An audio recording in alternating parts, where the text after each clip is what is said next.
Hey everybody, and welcome to a Runaways tier list video with some fresh faces in the house to accompany these fresh new heroes that we're going to be taking a look at. We've got Jason Watkins, a good friend, finally making it center stage. How you doing, man? You know, I'm doing pretty good. Excited to be here. Excited to give my horrible takes. So let's go. Well, they're horrible and we want them on camera. That's why you're here. And then Lucas, of course, hot takes galore. Probably likely to get a lot of spicy discussion started. How you doing?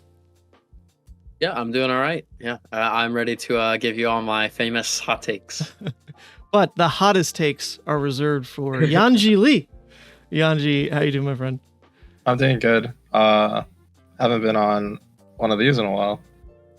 Well, sweet. The party's all here, and we've got a bunch of, literally every hero in the game to go through. And just to explain the ranking system a little bit, we want to go into this video trying to predict a bit of the battle-hardened Hartford metagame. Like, what are the best CC decks going into that event? What are we expecting, like, the S tier of this fresh metagame to look like, and then how all the other decks fall in line around those most powerful decks. So, there aren't a lot of hard answers on this. I've seen a lot of other tier lists go ahead and take their best guess, but we as a test team have been working really hard behind the scenes. If I had to guess, we're maybe 500 games in across everyone playing so far in the new CC meta.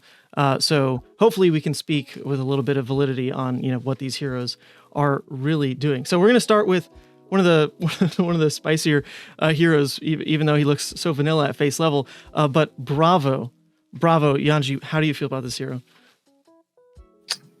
I think we've gone on record saying that Bravo hasn't always been the best, although he's gotten good results in the past. I think I would start him off at A tier. Mm-hmm. I think he is fundamentally really solid. He has really strong power cards in Crippling Crush and Starstruck.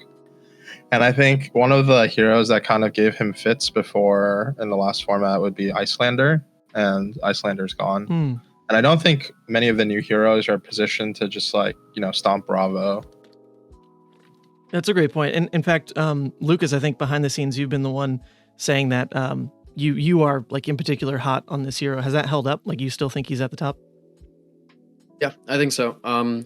I've yet to see how the new cards will affect him. I've been playing with the new Clash cards and the Vigor cards in particular quite a bit.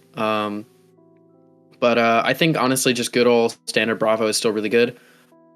I would probably throw him in S tier. I think that along with another certain mechanologist, he and Dash is the other hero that I think is S tier. I think those are pretty clearly the decks to beat.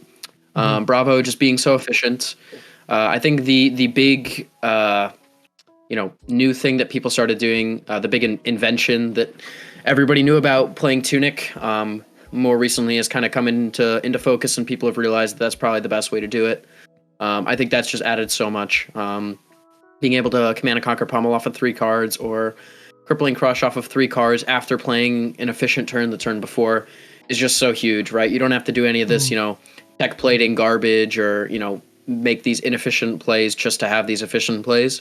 You can just have these really nice, good math turns every 3 turns. And he's just so consistent, right? You have a lot of 3 blocks. You have a really good weapon. You have a different really good weapon. You have really good equipment. I just don't think there's a whole lot wrong with Bravo. Even the harder matchups, you have aggressive packages to be able to just win. And you can always just, draw, dominate Crippling Crush or Starstruck every turn and just win these matchups. Right. Bravo's also a hero that... Yeah, go ahead. Yeah, I've seen, one thing you're mentioning here is if Dash is this other S tier deck in the format, they have a nice duality going on, right? Where Dash, one of the reasons she would be at the top is because she answers Bravo so readily. So we'd be locking ourselves into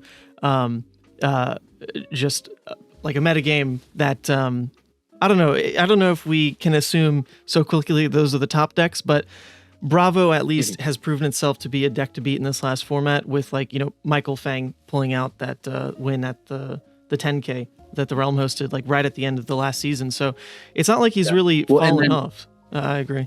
Yeah, and then we also had the Battle Hardened a few weeks ago in Cincinnati, where Michael Hamilton won on Bravo as well as having That's right, myself and another Bravo in the top 8. Even beating Boltyn, which was supposed to be a mediocre matchup. I think the best players and also just players who have had a lot of experience will gravitate towards him. So I think that also puts him higher in the tiering for me. Yeah. If you look at if you're trying to play this consistent Guardian game plan, he is still the top by a wide margin, I would think, as we start to look at Betsy and Victor. So we can leave him at S tier for now, unless you have an objection, Jason.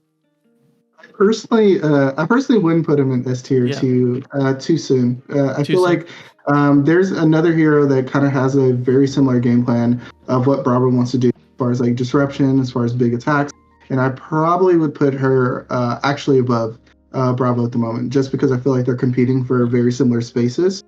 In that regards, not Betsy. Okay, I was like, you can't be talking about Betsy. There's no. I think Azalea's actually has a very similar idea of what Bravo wants to do. Okay. As far as pin it. We'll get to Azalea in a second. But let's round out the other Guardians now that we framed like Bravo as being the most consistent, the one to beat up there at the top. Who wants to speak on Betsy? I could talk a little bit about Betsy. Betsy is bad. Yeah, Betsy's not great. I think she's a perfectly reasonable hero, but I think she's in this awkward spot where the best way to build her, like if you have to play Betsy, the best way to build her deck is to basically build a Victor or Bravo deck, but just not just a little be worse. playing those heroes. Yeah. There are some powerful things she does. The auras are pretty reasonable. Having potential overpower on your weapon as well, I think is something that's really underrated about her. But overpower is so much worse than dominate, especially in this format. We see a lot of people just playing defense reactions for value. We even see some heroes playing block cards. So I don't think she's that great in that aspect. And she's also, I think, pretty poorly positioned. I think compared to the other Guardians, she's much worse into Dash, much worse into Dromai. Probably worse into ninjas because she doesn't really have a whole lot of disruption. I just don't think she has a whole lot going for her. I don't think she deserves to be D or F tier just because she is a Guardian, right? She has all the same tools that those heroes have. She has these efficient attacks, really good equipment. But I really just don't think you would ever want to play this hero if you were actually trying to win. Right. I don't think she's bad. I think she'll win some games, but she has no business being anywhere near the top tiers because there's no objective reason to play her, in my opinion. Yeah, I think her lane opens up once Bravo potentially living legends, but then you have the problem of what weapon does she use, because Anothos goes with Bravo. But yeah, I wholeheartedly agree, and I've seen some fun builds on Talishar with Betsy, even played into We Make Best for a couple games with Betsy. And as flashy as she can be, she's miles behind the other two. So C tier, probably like towards the bottom end of C tier as it rounds out, feels pretty good in my book. Yeah, for sure. I think, well, I just wanted to open up one thing to talk about before we move on, is what would have to happen in order for Overpower to kind of like replace Dominate? Because I think Lucas said that something really useful for evaluating, like Overpower is just not that strong of a mechanic, right? Yeah, I think what would have to happen for Overpower to replace Dominate would be it being either easier to use or more of a payoff. Obviously, Betsy is different than Bravo. She gives the +1, which is definitely trending in the right direction. Because printing Dominate cards with Overpower on them instead is just not good. But I don't think that that's nearly enough. I think you need a lot more of a payoff. Like, it would have to cost 1, or you have +2, or even +3 for me to even consider wanting to play something like Betsy over Bravo. So I think if we had Overpower replace Dominate, it would have to be a lot more efficient outside of just having the keyword. Yeah, I totally agree. I know I've played against a couple other heroes that have to use Dominate or Overpower to kind of close out games. But I also think that the issue that it struggles with is they also keep printing cards that get around Overpower. So like Overpower was probably a little bit better, or it was like pseudo Dominate when people were not playing block cards, when people were playing late, maybe less defense reactions. But since that is, people are printing those, and some of them maybe stronger heroes do have access to, consistent block cards and stuff. It's just very lackluster as even a mechanic to play for sure. Right. Unless something happens to the general viability of like Sink Below even, overpower Yeah. is just going to feel very sad, I think. Yeah. So, all right, Victor, who wants to take on this bad boy? I hate to go first multiple times in a row, but I Well, think it's okay. We're I'm the the only Guardian person. section. It's allowed. Yeah, you've been playing I mean, I'm basically a Guardian one trick at this point. I mean, I think I've played the most Victor for anybody here. I think this hero is pretty good. I think that there's a lot that this hero offers that's pretty unique. Obviously, the main cards that you get are Golden Sun, Trounce, and Test of Strength. These cards are really, really good value. Compared to something like Bravo, he has things like Crippling Crush and Starstruck that can be big blowouts, but they are a little more defendable, like disruptible. You can just park an Unmovable in your arsenal and kind of counter a Crippling Crush. But there's not really anything in the game that competes with winning a Clash on a Trounce. Like, that's just actually just ridiculous value, right? You're looking at 3 points, then 2 points off the Vigor and the Might, and then you're drawing a card and putting a gold token in play that lets you get a +3 and overpower on your thing later. Like, you could look at it as like 11 points of value. You probably shouldn't, because that's a little bit of an oversimplification, but that's how powerful these cards are. I think Victor's really strong. I don't think he's quite as good as Bravo, mostly because of deck space. We have found to be the biggest weakness that Victor has. You're a deck that, the reason to play it is these powerful block cards, but that also means that it's hard to make room in your sideboard for aggressive packages for decks like Dash and Dromai, as well as having things for the mirror like defense reactions, trying to play any sort of Arcane Barrier, Oasis Respites, anything like that, and then any sort of flex spots, right? Chokeslam versus Debilitate. It's really hard to fit both of those cards in your deck and just be able to swap them out for whichever matchup they're better in. I think that there's a lot of deck building constraints, and that's actually Victor's really only weakness in my view that matters. There have also been some interesting things going around online about people trying to play Sledge of Anvilheim with a lot of these Clash of Vigor cards, Test of Vigor, etc. I think that's also an interesting strategy, although I don't think that that's playing to necessarily the deck's best strengths or Guardian's best strengths as a whole. But I think the hero is really good. I think it's really good into any deck that's trying to block with multiple cards and throw efficient attacks, especially if those decks are going to lose your clashes. Like, you play into Warriors, and your clash always hit, and you're always getting value on offense and defense. It's a really powerful class. Yeah, or hero, excuse me. We've seen some interesting things as well, like where he doesn't actually need the matchup to be one where he always wins clashes to still feel quite good. Like, we've been doing some testing into Dromai, right? And it's surprising like how playable it can actually be. So there's something there in just like the raw numbers that still make Guardian that he will pull off to a cost curve that is really darn strong.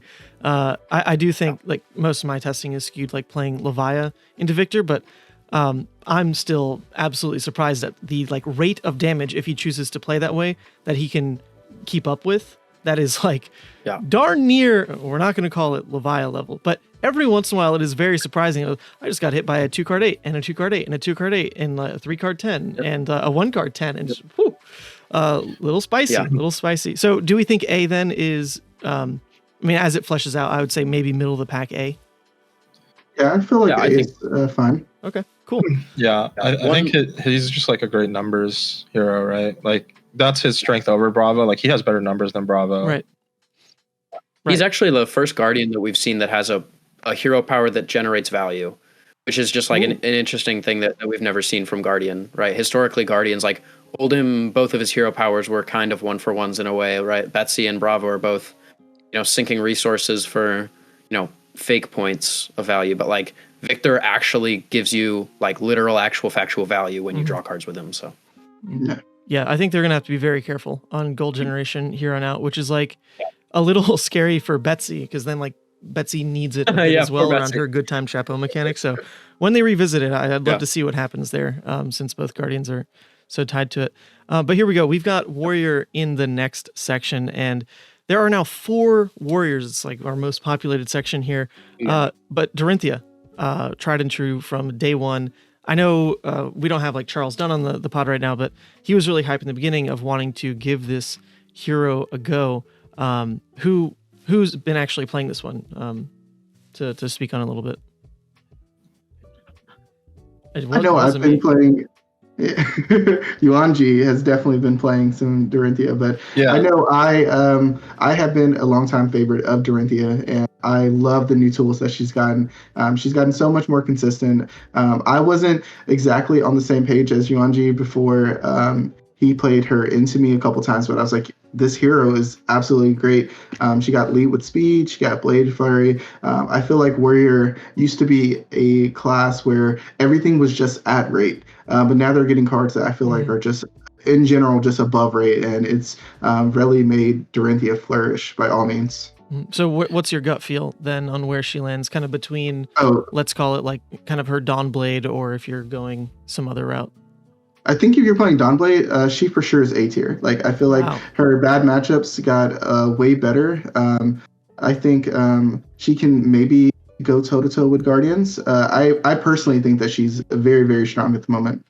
Whew, A tier got me a little bit. I would not as have well, put her yeah. there. I definitely think she's really really solid right now. You think so? Everyone else thinks so? Yeah. Okay, I'm willing. I think I'd say too. I think I think Dorinthea actually is the hero who probably got the most cards in the new set. Just agility pairs really well with both. I think both Dawnblade and Great Axe. I think having Go Agains is pretty good. Great Axe, like if you have Go Again, especially like one that doesn't that you don't have to like spend a card on your turn for, is pretty strong. So then you can just like keep 2 blues. Mhm. The legendary chess piece Grains of Blood Spill is also I think really good for her playstyle, which kind of like needs 4 to 5 resources to make for a good turn, but then also sometimes you end up like having extra resources because you're like holding attack reactions up. Right. So I think overall Dorinthea got the most cards out of heavy hitters out of every previous hero, and I think she's just going to be difficult to play against. I think all of her different like weapon choice play styles, you have to kind of treat a little bit differently, and so it's going to cause a lot of problems for people at tournaments. Yeah, I will say the new Majestic she got as well, a commanding performance or whatever it is, specifically has felt insanely punishing to kind of play when you're one of those decks that like sometimes brings in D-Reacts, like help fight the Dory matchup a little bit. If your arsenal isn't like exactly the D-React when they play that card, it is hard to deal with like that turn cycle and the upcoming with the +1. So okay, I'm fine with A if that's where we want to leave it. Any last takes? Yeah, she feels good, and I know Yuanji kind of touched on it, but it's also one of those things. I think she's probably one of the few heroes that if you sit across, if you guess wrong, you lose like in sideboarding. If she goes Great Axe, then you're like, oh well, she's probably going to go Dawnblade. That could just completely screw you up. So like, I do think that is just extremely versatile in that regards. Also, probably one of the few heroes that does it. That's a great point, because if you're bringing in a ton of D-Reacts into the Great Axe matchup, you're losing. Like you're absolutely losing that game, most likely. Great point. And that's not where she, that's not all she can play as well. There's, I don't know if like the Centauri plus Quicksilver is like a real build again, but there's that one, there's Hatchets. So yeah, versatility should always kind of bring you to the top, I'd think. So excited to see which versions of Dory, not just Dory, do well at Hartford this weekend then. But speaking of doing well in recent tournaments, Boltyn was on a little bit of a tear towards the end of the last season. Speaking towards that battle-hardened Cincinnati, Roger Bodie made it all the way, washed up, fab dad as he is, made it all the way to the finals with Boltyn, and of course Yuki had great results. And it seems to be a lot of excitement around Boltyn, but I'm not sure that carried over into heavy hitters. Like this set didn't really give him cards I've seen people toying with, unless I'm wrong. Does anyone know? Yeah. So Boltyn actually is I think the most interesting hero out of heavy hitters in terms of new cards, because he has like half the set is cards that you can play in Boltyn, and they're pretty reasonable. So Boltyn's like this hero that I'm scared to work on a whole lot this format, because it's so incredibly deep. Because like they're like lead with speed, money where your mouth is, like all these like interesting cards that might not initially think like would go into a Boltyn deck. Even some of like the 3-for-7 wagers I think are reasonable. There's like so much that Boltyn can play, clash with agility even. But it's interesting trying to figure out like how they all fit. Like even things like Grains of Bloodspell are interesting things to look at with Boltyn. I think he's probably around B tier. I think he's probably towards the top of B tier. I think he does have a lot of good matchups, and crucially, compared to a lot of other heroes, I don't think he has very many bad matchups, which is really important. Like I don't think that there's very many matchups that Boltyn sits across from and he's like truly not happy with. I don't think he has a whole lot that are super great either, though. I think he's just kind of a middling hero that's pretty good in every matchup. He has a long spread. We did see a lot of him in Cincinnati. Part of that is the reason why it did so well. Right. But like you said, we saw Roger Bodie going all the way to the finals with it. Beating some washed up scrubs like myself along the way. But Boltyn, similar to what Jason said about Dorinthea, has this really powerful switchboard that's really punishing. I know for myself, I played against Roger in Swiss, and I was playing Bravo, and he played the combo plan into me, and I played Zealous Beltings and Enlightened Strikes, and I was just trying to kill him. And then in our top 4 match, I had those same kind of inefficient sometimes go again cards and aggressive cards, and then he just played Raiden into me, and then I was just this Bravo deck that didn't have sync pillows in the matchups where it absolutely needs sync pillows, and things like that. So I think Boltyn gets a lot of those phantom points. He's pretty good in a lot of matchups. He has really powerful game plans. He's very versatile. I don't think he quite has enough to be A or S tier, but I could see him moving, creeping towards A tier as the format goes on. And I don't really think that he's ever going to go below B tier in this format. Yeah, I don't know. I kind of view Boltyn differently. I think one of the main problems is that if you look at his power cards from before, like Lumina, Ascension, Viva, Vanguard, it kind of requires you to be playing a bunch of light cards. And I think like the biggest problem that Boltyn has from all of his support that he's getting in heavy hitters is that, well, they're not light cards. And so it makes building him kind of awkward in many ways. And so I think probably if I was to I played Jason a couple of times when he was playing Boltyn. I think Boltyn kind of shifted down. He's just like slightly worse than all the other warriors in like the value game now. And I think as a result, because he's like slightly worse than all the other warriors, I think even though he doesn't have like bad matchups, I think he's just like slightly losing every matchup now. Yeah. And I think another thing about Boltyn is that if people are playing like the flavor of the month heroes like Dorinthea, maybe even a lot of the new heroes that have come out in heavy hitters, I think Boltyn definitely goes down. If people are like playing clashes, Boltyn really can't win that many clashes. If people are playing Dorinthea, then your hero ability just fails to turn on. So I feel like he has a very like polarizing just like matchups with the maybe like A tiers or even S tiers that it makes it very difficult. Right. No blocks Kayo. You'll never get the +1.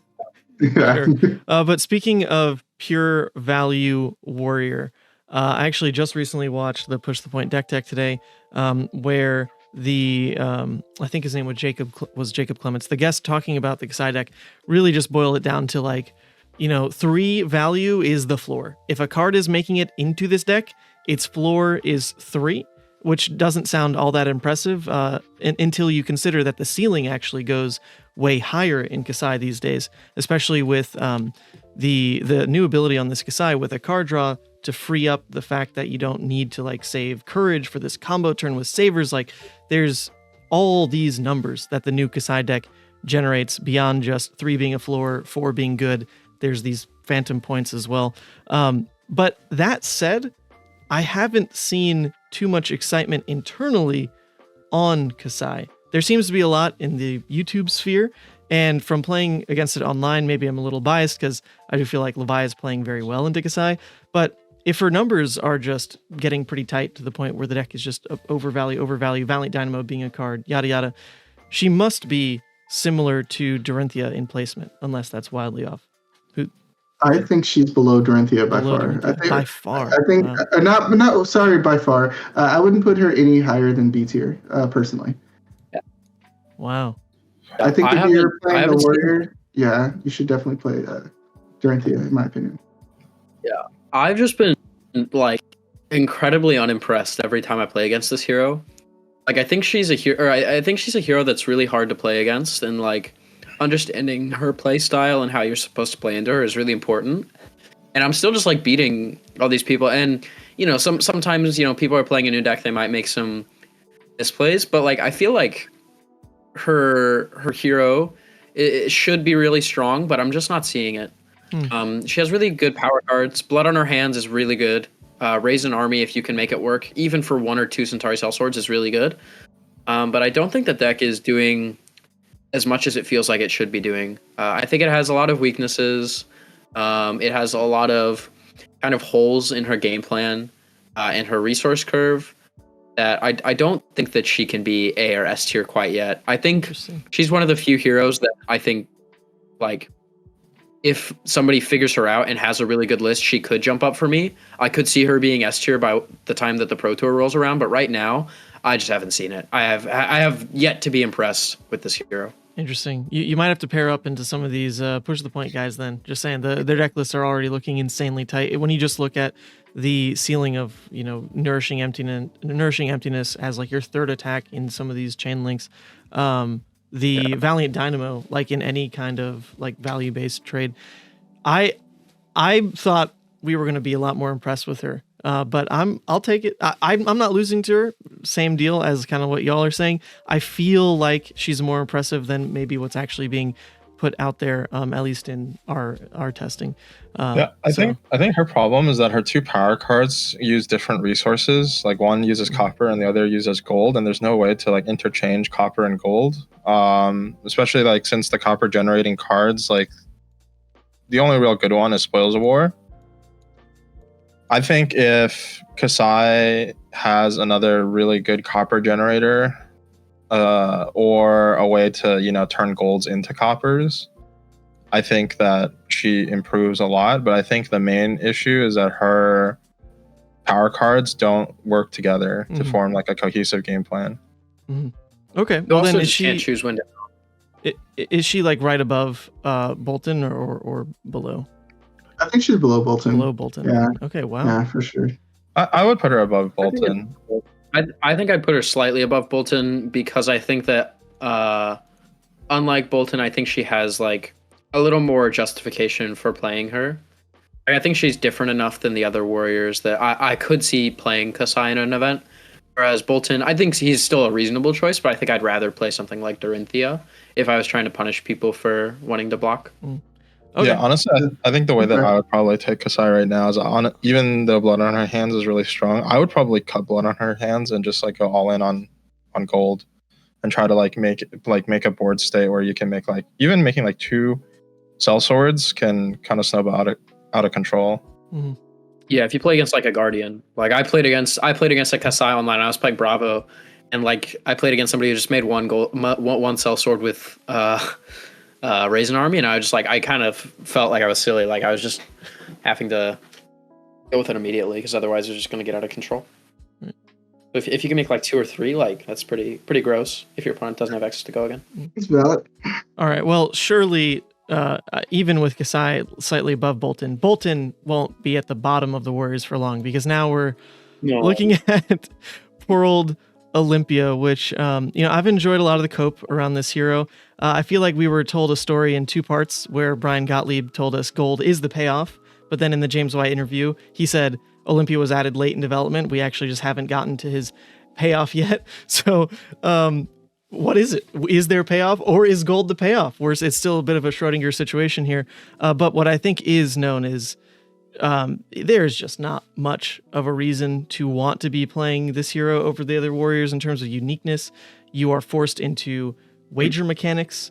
It's, his helm isn't as good as like Good Time Chapeau in terms of like being its own complete engine. My gut is just throw him far at the bottom for now. He's definitely better than Betsy. He's like 100% better than Betsy. Yeah, 100%. I think he's only marginally worse than Boltyn, or even potentially better than Boltyn. It's just there's no way. Like his specialization card is actually very strong, and most of the warrior lists, like you can build a warrior list that looks basically the same no matter what hero that you're playing.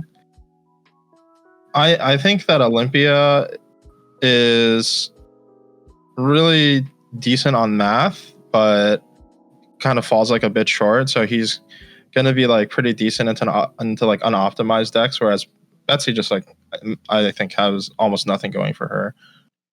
Oh wow. Well, then I would almost want to bring Betsy down. But Yeah, I think in terms of I think in terms of reasons to play Betsy, she's like F tier. But like I think it's like just being a guardian, like she's fine. Okay. But for Olympia, I kind of echo what Yuanji said. Like I actually don't think Olympia is that bad. Definitely not as bad as I thought he was. I think that there's not a whole lot of justification for him. I actually don't think that the main problem is the payoff. I know a lot of people have been like, "Oh, gold is the payoff. That's not enough." Like double down is pretty great. Cash in even in an aggressive Olympia deck is pretty reasonable.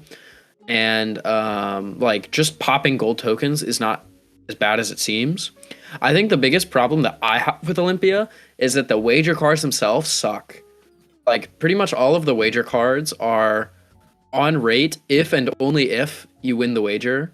And the only reason that they're printed is because they have wager and they needed to make cards that say wager.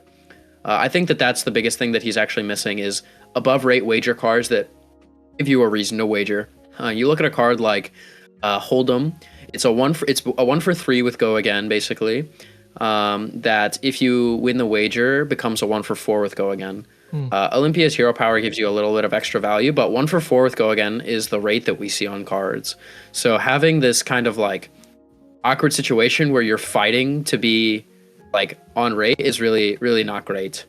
I think that his hero power giving you gold is really good, but I don't think that there's a lot of justification for playing him right now because the cards that you have to play are just like bad. Like you build him in the same shell as something like Dorinthea as Kassai, but instead of playing maybe some extra power cards or just like reasonable on rate cards, you have to throw in like Hold'em and whatever the agility one is. And just like play these cards that are just worse than the other cards that the other people are playing, as well as sacrifice probably a little bit of value on probably a slightly worse hero power. I do think that the helm and the specialization are both better than I thought they were. I still think the specialization is not very good, especially compared to some other hero specializations, but it's perfectly serviceable and it's a blue. It's probably one of the few wager cards that I would actually say is good since it's an attack reaction. Double down is really good. Josh Lau pointed this out in his video. But being able to down and then attack with multiple weapons and threaten the +3 and overpower on whichever attack you want is really interesting. Because you can, up your hat at instant speed and then, this is also +3 now. Is a really interesting mechanic, I think. But ultimately, I don't think it's enough to put Olympia anywhere above C tier. Wow, okay, I'm surprised you still capped that off with saying C tier, because it sounded like you just used the word worse again and again to describe him comparatively. I think it could be. I think it could be D tier. I don't think it's quite D tier. I think C tier is like low C tier is where low it belongs. C tier. Okay, I'm fine with that. Yeah. Is the build we're talking about primarily axes, or like what is the Olympia deck? I think either axe is good. I think if you go hatchets or if you go, what's it called? Great axe. Estimated great axe. Yeah, like I know Lucas isn't that high on Hold'em, but I think they're like good in different ways. Like if you make a vigor token, then being able to play like a 1 cost into Great Axe is pretty good. Most of the times when the warrior cards go kind of below rate, it's because their weapons go slightly above rate. I don't know if you would ever play like for example, if there was ever like a an Olympia deck that could play like Drubeal. Like Drubeal goes above rate every time you swing with it because it's 1 resource for 3. Yeah. I've played that list. It's not as impressive. Yeah. No, well, I'm saying like I don't think the support is there, but you can't just like say that. Well, the cards don't go above rate because the weapons can. Mm-hmm. Yeah, I think the biggest issue with Olympia right now is it seems like he has an identity crisis. Like if he had a proper weapon, I think he would be more than playable. But there's so many things that like he's competing with the avenue of like Boltyn, Kassai, and Dorinthea. It's like almost where he's a master of none. So it's just like, I mean, why actually play this hero? His biggest benefit is if you ever sit next to someone who is or across from someone who's playing Olympia, you have no idea what they're about to do because Yeah. this hero has no identity. But they're gonna have fun, aren't they? They're gonna have fun. Cool. So, all right, we'll leave this. Let's be, like a little bit more accessible with these tier lists. Like, if something is bad, we have 6 tiers here, so we can freely throw things around. Yeah. C, D, F. Oh, no, Alright, I'll dog some heroes later. Oh, okay. All right. Yeah. Well, Yeah, I don't know. I'll be me. I don't know how much we can dog on Katsu, but I guess I haven't seen much hype or even like recent success from this. So maybe he isn't landing exactly as well as you'd think a ninja is. This right hero now. sucks. Hero sucks. This hero is really bad. I don't know. Uh-oh. Maybe it's not. I Below know Olympia. Yuanji. No, dude. I think Yuanji's a little hot on it, but I really don't think this hero is very good. It's really bad against disruption. It's really inconsistent. For a deck that's supposed to have this like modality of switching to a sometimes a more mid-rangey plan with Flick Flack, it sure has a lot of 2 blocks that don't do anything. It's really powerful, and the new Ancestral Harmony card is almost certainly pretty good. But I just don't think this hero does anything interesting. Like, I don't know. I like playing attack reactions is good, and having these huge combo turns is really strong. And I think maybe you can make an argument it's reasonably positioned in some metagames, but I really just don't like this hero. I don't think it's very good. I don't think it's a hero that is going to win tournaments, crucially. I think it's a hero that's pretty reasonable at winning games. In a lot of games, playing against it feel like really frustrating because they just keep hitting you. But like when you look at tournament results, like this hero just never puts them up. Like it's just really inconsistent. And the ways to make it more consistent take away from its power. Like, I don't know. I think it's around C tier. I don't think I could ever put it below like low C tier because it is so powerful. You could make an argument maybe it's up in B tier, but I don't think there's any reason to play this hero. I think it's garbage. No, I think as well as we look at this kind of newly developing metagame, one thing that's in common with all these top decks, and we'll see it as we go through even like Brute, right? Or like Mech as they got the adaptive plating piece, the armor has gotten so much stronger across the board. Sure. And Armor, that's, this is the armor. And defense reactions. And- like armor sure. and defense reactions are the name of the game. right. now. And Katsu does just tend to fold to that. He can't Yeah, have Ancestral every time. No. I want to defend Katsu a little bit, and then I'll talk about his weaknesses. I think Katsu is actually really good into decks that want to try to block him out. I think because it's really hard to just like keep blocking Katsu as long as you like set up properly. So, for example, if you have like a Whelming Gust Wave in your arsenal, and you're just like, or like a Bonds, and you're just like waiting, like you just need to hit like once, they can like realistically keep blocking like everything. But that's really good into some of the decks that maybe like want to block like 1 or 2 cards and then just try to like race back on a value axis. I think that where he kind of struggles is he's like command and conquer type effects are really strong into Katsu. So if people are playing more of those, it's really good. I know that command and conquer can slot like pretty decently into all the warriors, for example. And so on that level, he can be like a little bit weaker. I do agree with Lucas. He is struggling a little bit in terms of consistency. So and this set hasn't like really improved that. But yeah, he is okay into decks that want to block like 2 cards, swing back 2 cards. Yeah, I agree. Right, I think his weakness anybody- more so comes from like when you can block for like this once again I'm so tainted by like Levi's perspective, but if my turn cycle consists of like blocking you out with armor and keeping like a 5-card grip to absolutely slam you, it's very hard for Katsu to kind of recover back into that because he can't pivot with his own armor. But I'm so absolutely damn tainted by Levi, and she's coming up in our next heroes to discuss, so I'm getting excited. But there we go. So we think top of C is still decent, or did you want to bump him up, Yuanji? I would put him in the bottom of B tier just because I think that he is there are reasons to want to play Katsu. Like the Bonds line is still really, really strong. I just think that in a meta where they printed a lot of like pretty good defensive options in the form of armor and then also in the form of block cards, for people, I think that maybe he doesn't do as well. He does literally get trounced by Victor. So I've seen some of those games on Talishar. They look fun for one player. Okay, so then we've got Phi, who has still been in such an interesting spot because he freaking won the world championships. Like this deck did it, right? But what did he do before that? What did he do after that? Like almost nothing.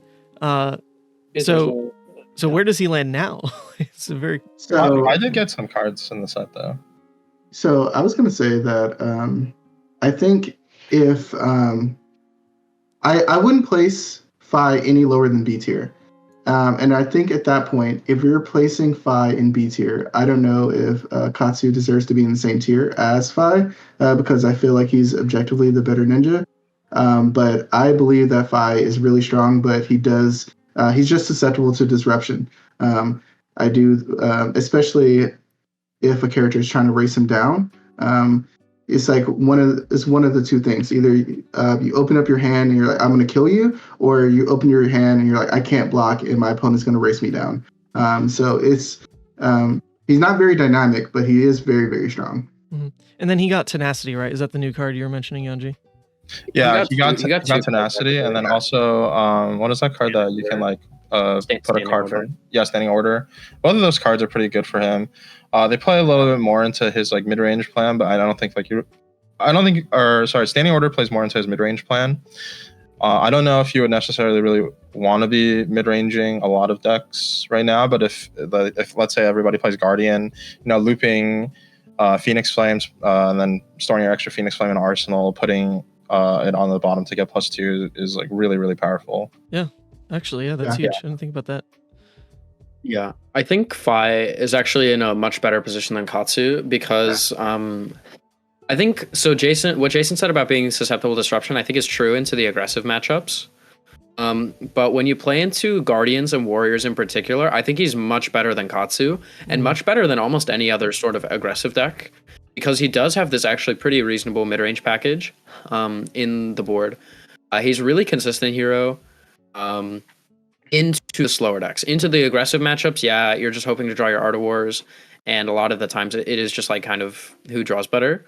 But into decks like Bravo, Victor, Dorinthea, even like all of these warriors, I actually think Phi has a lot more game than people might initially realize. Because Katsu really can't play cards like Sink Below or Reinforce the Line for the Dominate heroes as easily as a hero like Phi can. And Phi is much more. He's not quite as explosive, but he is explosive out of nowhere. Whereas Katsu, it's like you give Katsu space, and some of the time his hand still has E-Strike and Torrent of Tempo. But if you give Phi space, he's going to hit you for 20 and pop his pouncing links like every time. I think Phi, Yeah, I think generally though, I think Phi is you can slot in like Sync and Reinforce if you're expecting the Katsu turn to hit, right? That's actually where like those cards do work because you just discard them as zeros. So they're just bad in Katsu, right? Like you have to play them. Like you do have to play them sometimes, but like in Phi, they're so much easier to slot in because you can just block with 2 cards and you always have a reasonable hand. That's fair. I think Phi is just easily the more solid of the ninjas. Also, I think that the new Tenacity card is really good in a format where people are playing a lot of armor and defense reactions and block cards like we were talking about. These really defensive heroes kind of just get like destroyed by that card. Also, crucially, I think the biggest thing overall that Phi does much better than Katsu is I think he has a good Azalea matchup instead of a terrible Azalea matchup.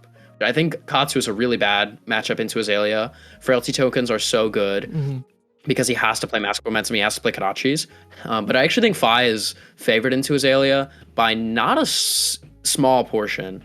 It's not like a ridiculously good matchup, but I do think you're favored with Mask of the Pouncing Links and with cards like you have easier access to more efficient turns. You get less destroyed by Frailty and Inertia.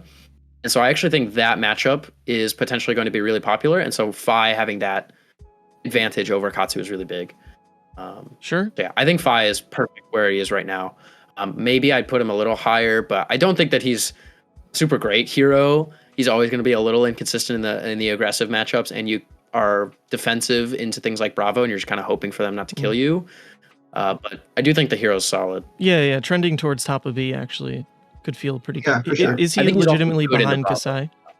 I think he's. I would put him because, yeah, I would. I think he's one of the best heroes in B tier. I think he's Okay. favored into Bravo, favored into Right. Azalea. A deck like that, I don't think I can put lower than the top of B tier. Fair. And actually, I do want to correct myself.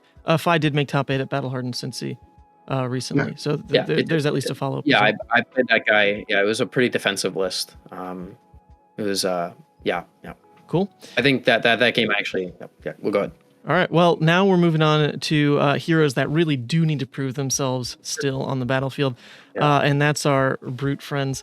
Now, this is interesting because Rhinar specifically has really eaten up so much of our early testing time because this hero has gotten insanely deep. It's not just about like claws builds, not just about club builds, but the different ways you can play off of all these different like core mechanics now.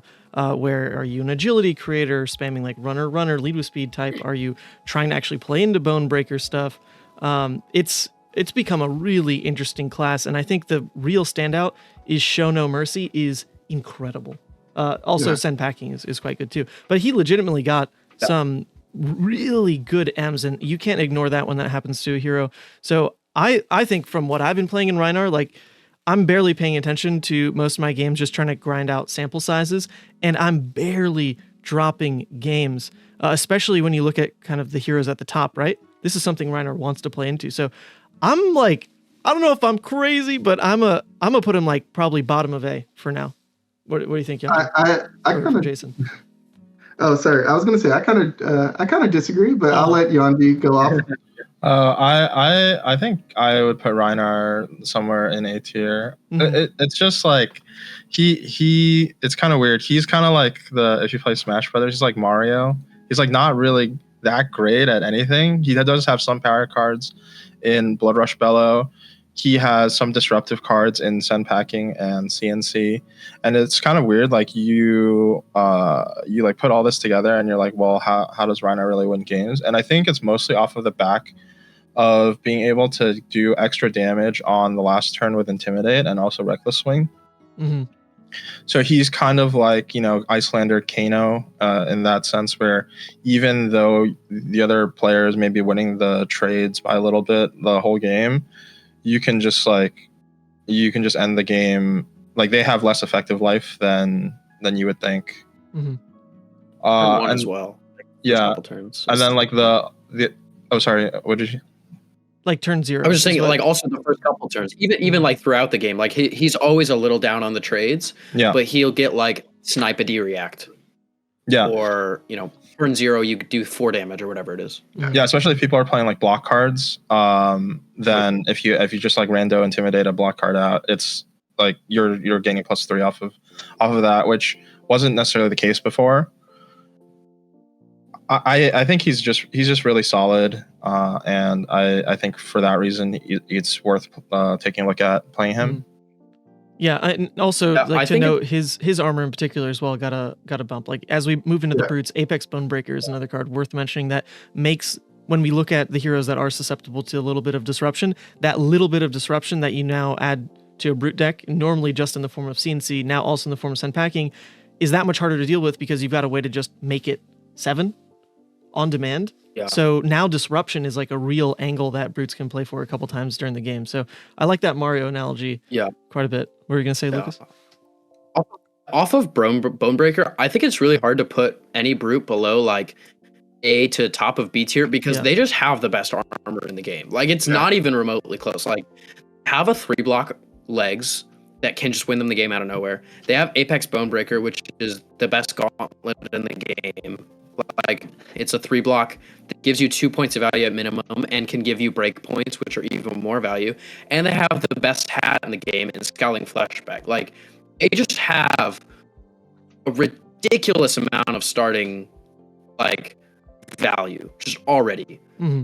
I think it's really like I would struggle to put any brute lower than something like A or B tier, which is weird because normally I would want to diversify the class and I'd be like, yeah, well, some heroes are better than others, but they're all just so because even if your cards all, the same. Like, you just have the best equipment in the game, and it's not even remotely close, in my opinion. I think Brute just has far and away better equipment than everybody else, with the possible exception of Valiant Dynamo. Yeah. As we looked at that, that's definitely like a connection point between That's it. I don't care. Deck. all the brutes. They Lucas, have value on their equipment. try to reset your internet, Lucas. Reset your internet. I was gonna say, Bro, that was like, a little we rough. can't. Yeah, that was awful. Like, absolutely awful.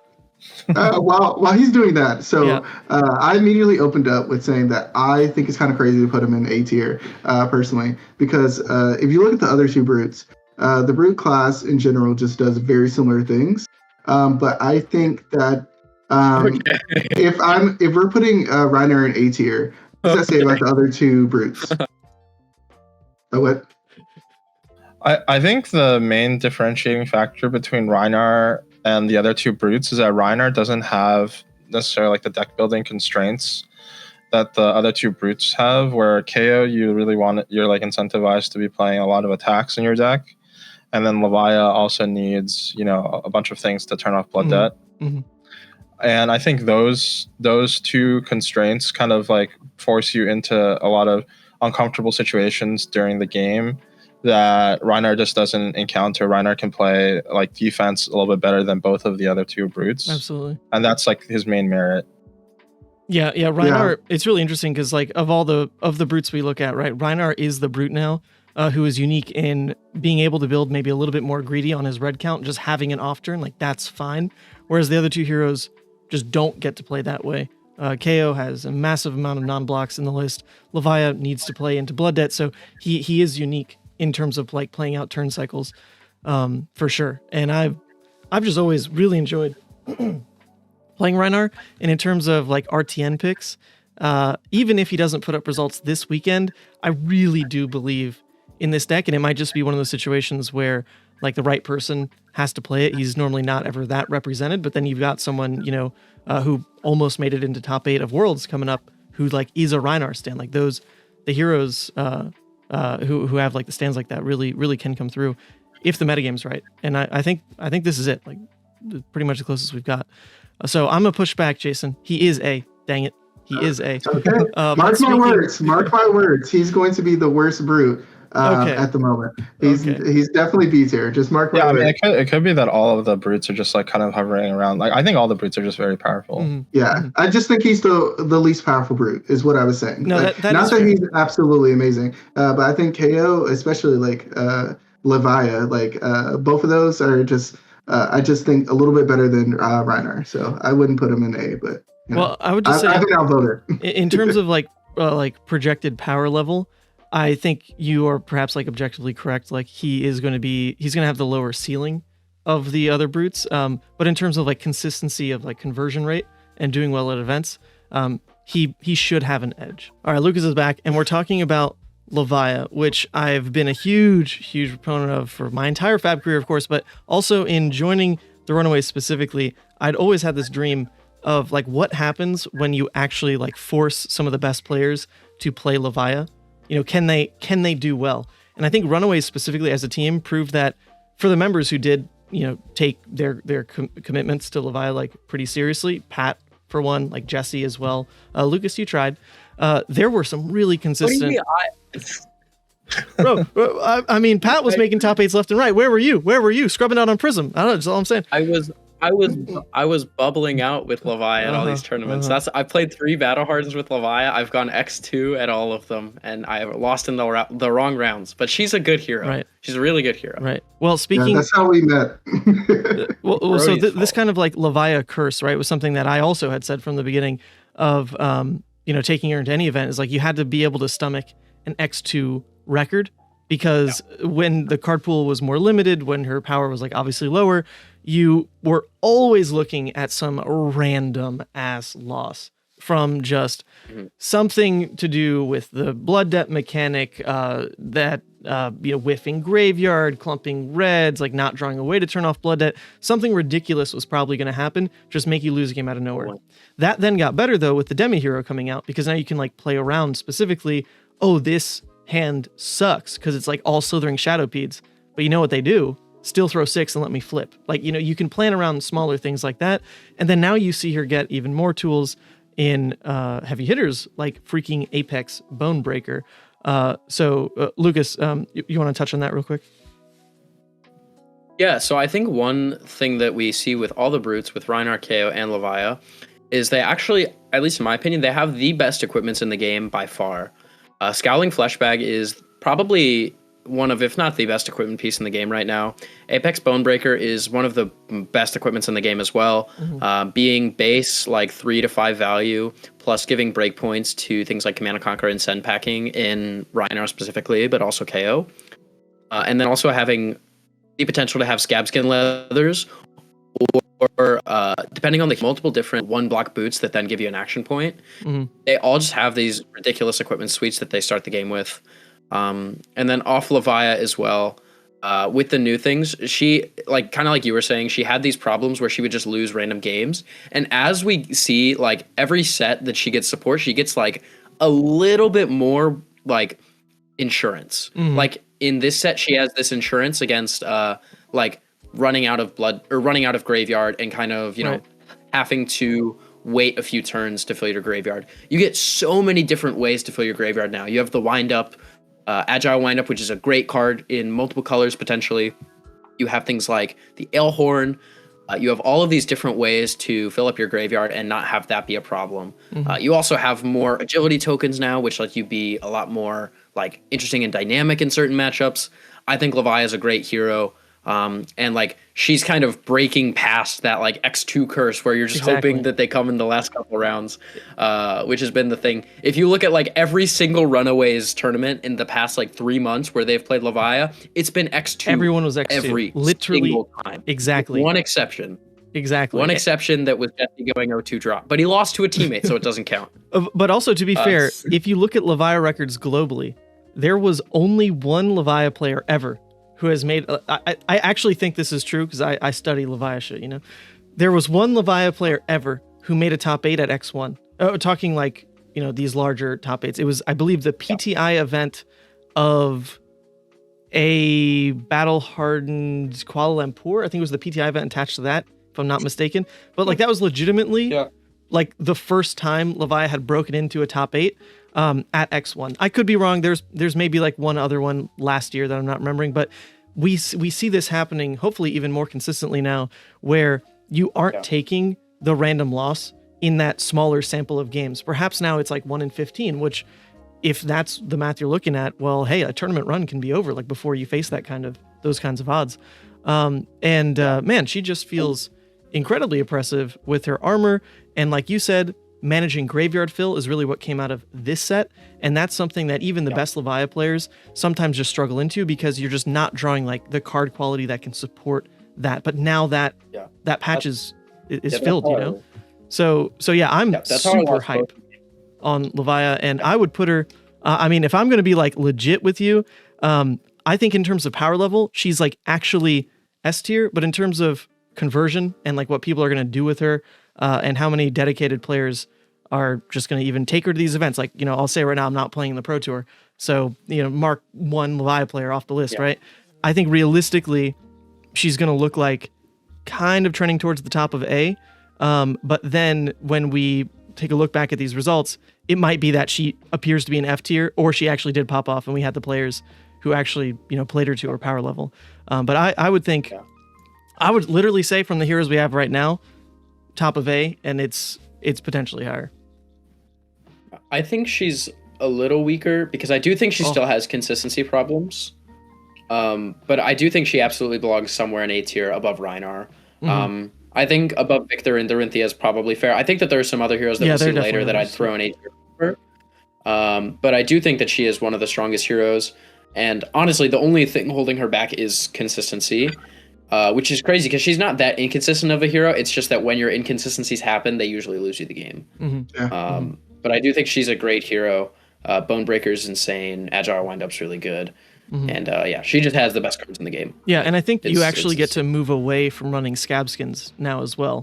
Because of the supplemental armor in Apex, it's so much value that you can just take hooves. And now your actual control over, I'm making this Blood Rush turn 4 wide. right? Like your ability to just know for a fact you can swing an extra like 9 damage on a random turn, like throwing a red Graveling on a Blood Rush or something, is beyond busted. Granted, like a Scabs might have done that anyway, but then you're also looking at the game Scabs takes away from you with the ones and the times where like, you're IPing myself, like, all that. Exactly. So For sure. yeah. So hot on this hero. Can't wait to drive like to every RTN in the area because that's really where I'll get to play this season, just to try to take home some wins. What do we think? I know I talked a lot on this one, but hey, I've probably played like over 100 games with heavy hitters Levia at this point, and nothing's making me back away. I think for sure, Okay. A tier. Yuanji, is that too hot? Yeah, no, I think she's good. She's also kind of interesting where I think you can take Levia against like some of the best players in the world, and like there's nothing that they can really do about it. Like she just has good numbers. Yeah, sometimes she just wins. Playing against. Yeah, I think she's my least favorite hero in the game. Like, yeah, I've actually said this so much so as she was like trending towards being, like one of the better decks in the last meta.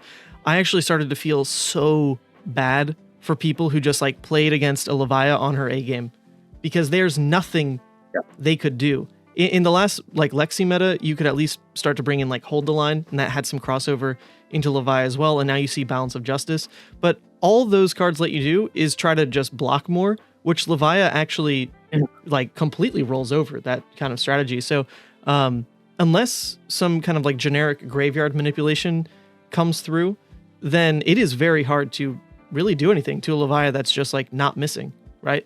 Very oppressive. Yeah, you see her, and then she just blocks with 2 cards and endless mouse you. Like, oh yeah, it's so miserable to play against. Yep. All right. Well, speaking of miserable to play against, we've got Kayo. Oh my god. Which I have been absolutely blown away by. Not really the Berserk builds, which is I think what a lot of people in the early days were gravitating towards, but Castbones specifically has made me convinced that this deck is like nuts. And I personally haven't piloted myself. I've only like seen others talk about it, seen some of the gameplay on Talishar. But if we're talking about all the brutes hovering around A, I'd believe it. So where do we think KO is in this lineup? I think that he's above Rhinar for sure. Above Rhinar. Sure. But I just think the ability to play a 0 card or a 1 card hand and cast bones is absolutely nuts. Like his consistency is probably like his biggest selling point of why you would play a brute, which is kind of crazy because brutes have always been known as like, maybe the inconsistent class. But I feel like the reason why I was so hype on KO and even Levia is because Levia is just insanely strong, but KO is just extremely consistent because, you just get to play 6s, which is what you want to do as the brute class. Mm-hmm. Yeah, what do you I'm think? not having a hot take. Yeah. I think KO is B tier. Oh, I think KO has really good numbers, but he has a super linear game plan. He's like extremely easy to play against. And he, like, unlike Levia, he has like a much less control over like the timings on when to use his like big turns. It's like when you play Cast Bones, like you need to like throw an attack on the turn afterwards. Like you can't like park your Blood Rush Bellow in your arsenal wait until you like Levia flip, you know what I mean? And so I think because KO is so like constricted from like a timing perspective, I think people are going to get better at playing against KO. Maybe you want to like sandbag the Command and Conquer in your hand or in your arsenal until he plays Cast Bones, and then just like go for like a big like a wide turn that ends in Command and Conquer. It's just like there's like a lot of things that you can do where the KO is just like is forced to take damage when they don't necessarily want to, and his end game isn't as strong as the other brutes because he has so many no blocks in his deck. Like you can't like really default to like blocking your hand down, waiting for Reckless Swing. Yeah, waiting for Pulping, waiting for Reckless. He just can't do, right? Yeah, so I think with that respect, I think KO is a really good hero for newer players to play because he's just like the numbers are so good, and it's like a really like straightforward game plan. But I think in terms of like high level events, I don't think he's that good. Wow, actually he's everything you one said. Of the worst heroes. Oh, what's up, Lucas? Yeah, he's also one of the worst heroes we've ever seen into disruption. Like he is really bad against any sort of disruptive deck. Like any guardians that are throwing big attacks, or even just like making on hits like Katsu or Dorinthea that are just like forcing you to block. He's really bad at doing, because like you said, he has no choice on when he's going to be aggressive or defensive. Like sometimes you have this Dorinthea turn where you play like a glistening, and then you look at your hands like wild ride, blue card, and it's like you can't really do anything about it.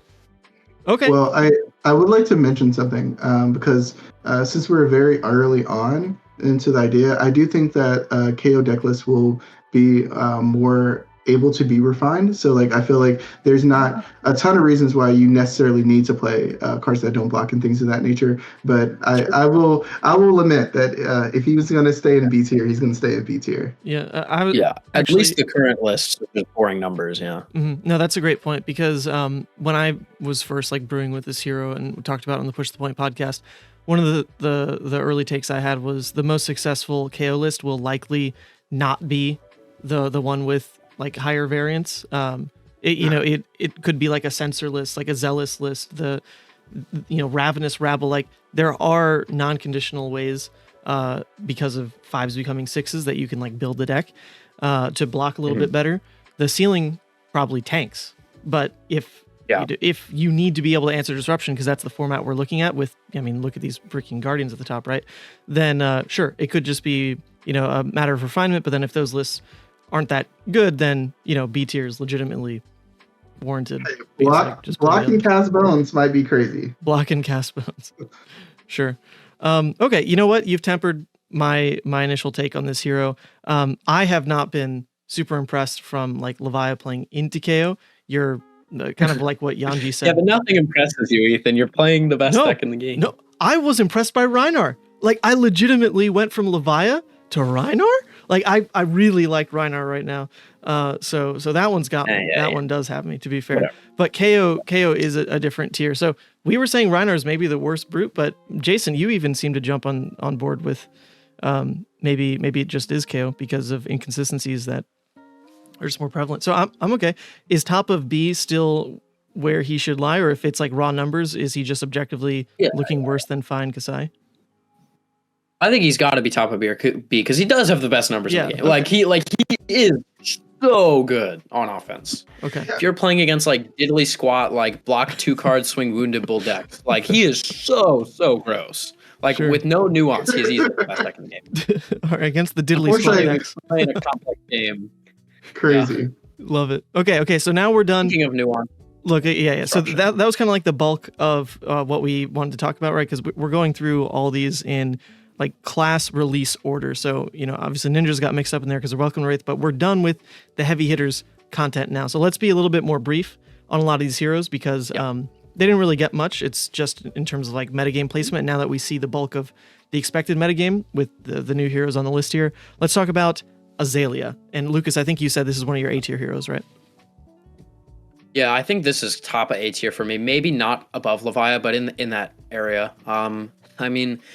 She struggles into Bravo, obviously, but I think her matchup into all of the other heroes that we see at the top is, if not reasonable, then good. Her Victor matchup is a lot better than it has any business being, I think, because of the thing I talked about earlier, where Victor has this deck building constraint. It's really hard for him to play defense reactions and targeted disruption for Azalea.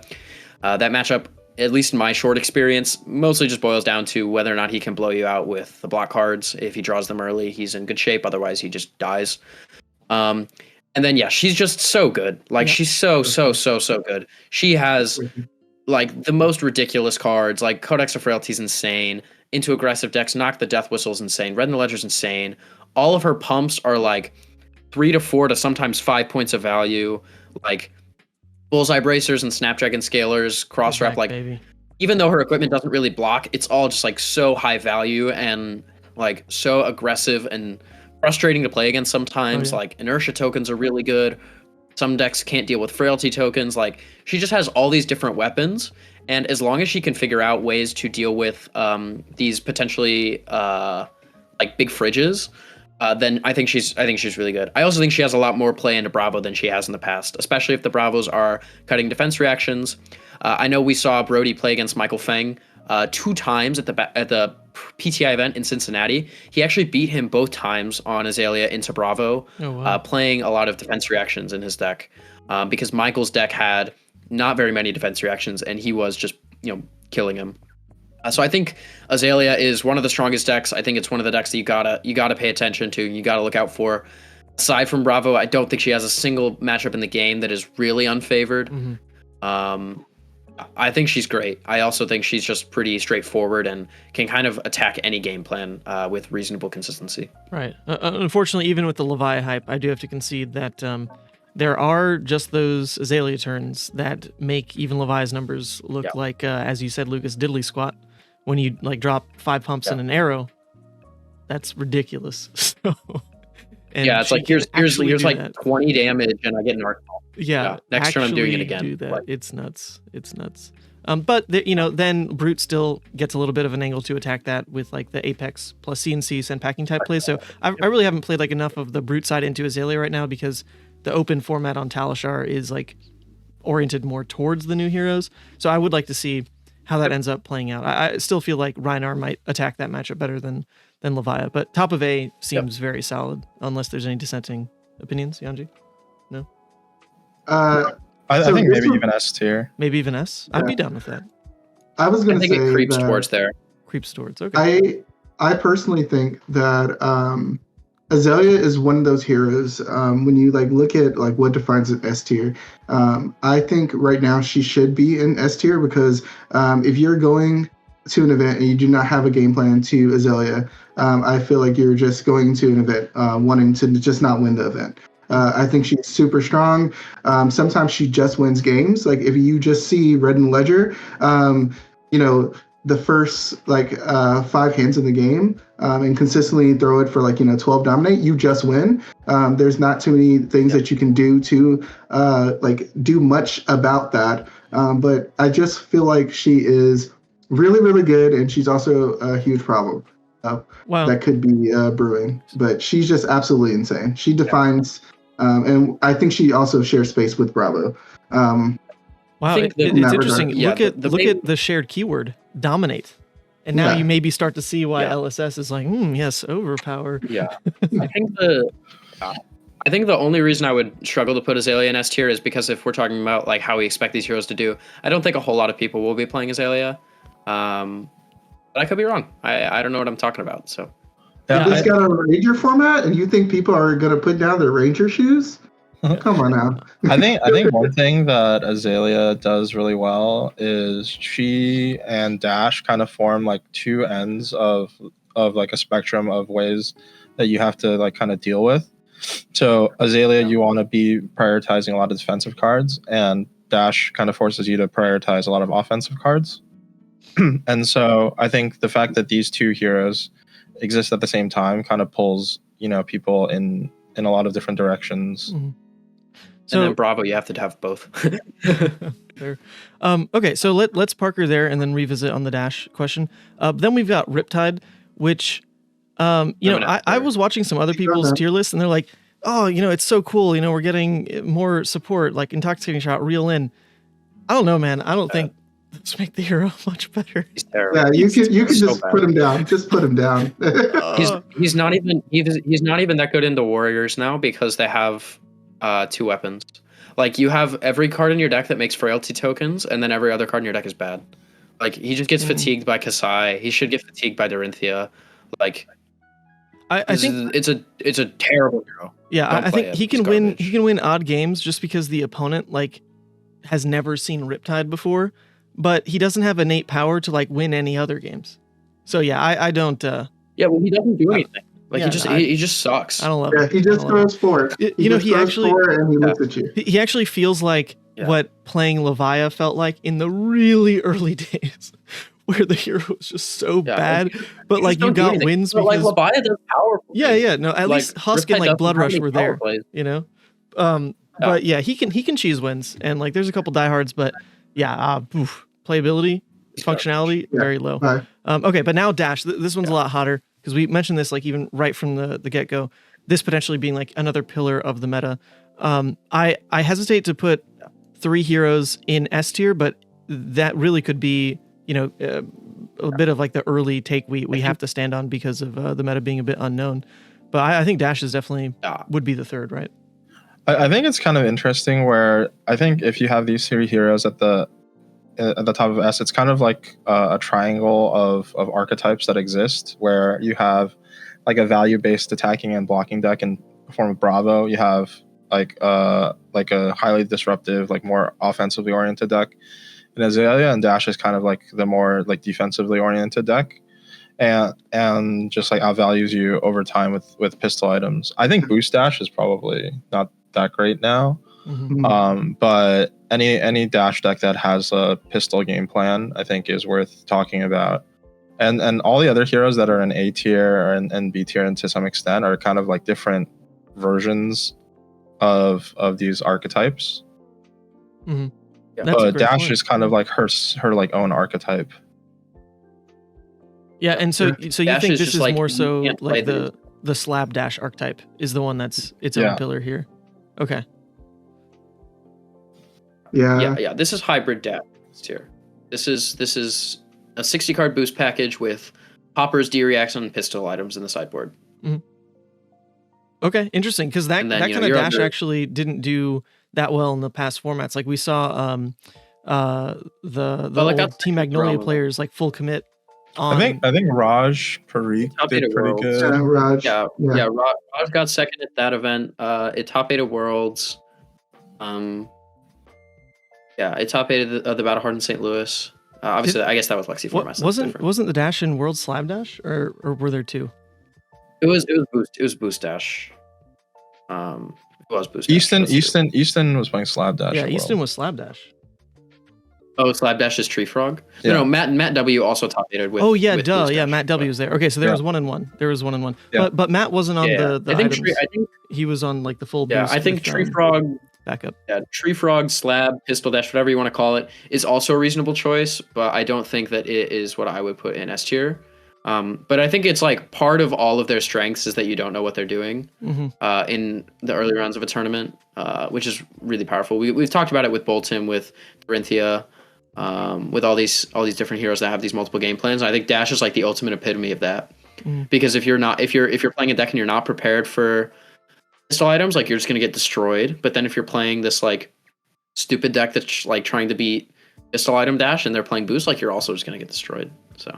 Well, that's true for like the non-brute heroes. The brutes normally can tackle both of those. Yeah, the brutes feasibly. don't care. So yeah, that kind of also helps solidify like why the brutes are hovering towards the top, rather than just having shiny toys. So I like this.